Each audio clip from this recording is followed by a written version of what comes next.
So and how? All right, give us a breakdown of just how much money was spent here, and in a sense of this Democratic candidate, because she wasn't particularly. Yeah.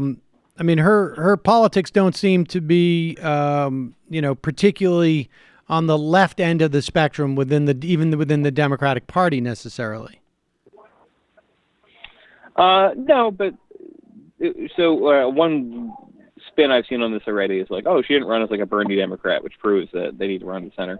No, I mean she ran as a general Democrat. There was a check and balance message because Scott Walker is now seeking a third term and has had unchecked power for his entire term as governor and has moved further to the right. So she ran as let's slow things down a bit and let's also kind of share the wealth, and that was popular. She was outspent. I mean, Republicans got the candidate and the message they wanted here. This isn't like a Roy Moore situation where they can say we got screwed in this election. They got a state assemblyman who had been elected. Actually, the favorite part of the story had literally defeated the Democrat's son in a previous election. So that's going to be fun for them. And he had about $200,000 in outside support. He had more money personally, around $200,000 in outside support from Americans Prosperity, from Republican super PACs, things like that. Just advertising him as he's conservative reformer, that kind of thing. Whereas Democrats they invested. I mean, they had a Wisconsin super PAC spent about $40,000. Eric Holder's organization spent about $10,000. The Democratic Party itself invested some money, but they're outspent about 3-2 or 2-1 in this race. This is a thing that's been happening, where, like, the races where they couldn't get arrested and couldn't find anyone to fund them at all. There's enough so that they can compete if there's a big investment against them. This is like the story of North Carolina, where Democrats just didn't see it coming in 2010 when one Republican donor funded these multi-$100,000 campaigns against a bunch of candidates, and they got blown out. Democrats are trying to do like a much smaller version of that model, and then also capitalizing on all this grassroots activism that's been building all year. Like, they already, in a way that they did not have for really the entire Obama era, they can, go around the horn to women's march groups and local left-wing organizations and get people to knock on doors. Yeah, I was going to ask you about that, what you know about that. I mean, I want to get back to what this means in Wisconsin and maybe what it means nationally. But have you heard much about, and I was wondering about this in the context of Virginia as well.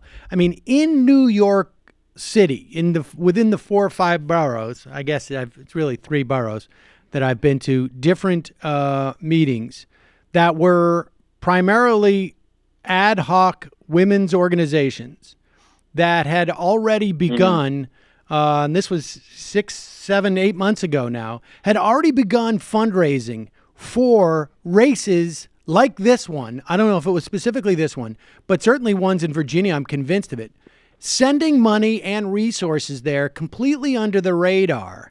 Have you heard any of that stuff? Like, I haven't seen any reporting on the implications of that. And I know these people were determined to do stuff, and I imagine they are, but I haven't heard anything about it.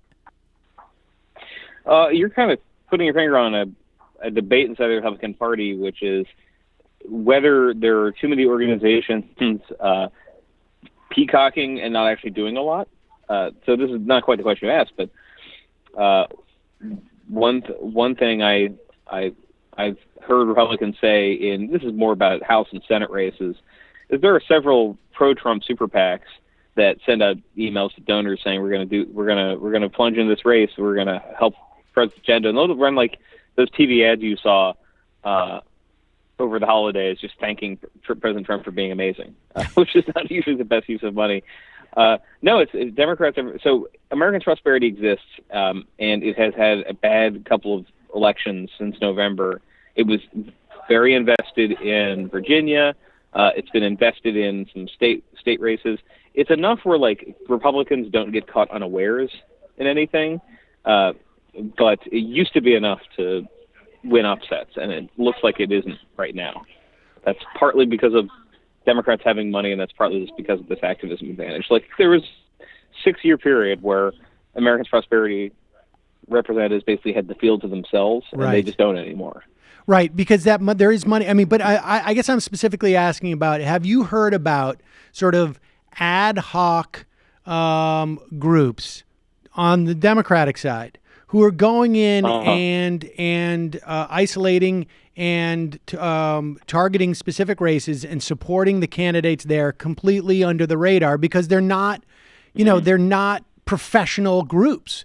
They're literally groups of like 60 to 80 women who are meeting, who just know each other and live in one neighborhood and raising, I don't know, $20, $30, $40,000 or getting services in kind for a race in Colorado. Oh, yeah. Or, I mean, is there a lot of that happening? Because yeah, I've heard these little examples from around the country. There's for example, there's a race, and I started to pay attention to this because in the 16th District of Pennsylvania, which is like Lancaster County and York and Reading, and not quite Trump country, but it's always been pretty safely Republican. They actually moved away from Trump last time. I noticed that the Paul Ryan Super PAC put that on its watch list where they're going to spend money, and I looked into why.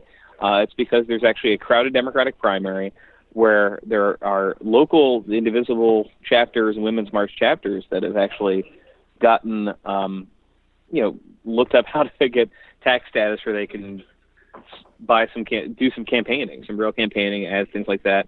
And you were kind of saying before, these can be very small. This can be 60, 70 people who just agree to go out every weekend. I've seen that all over the place.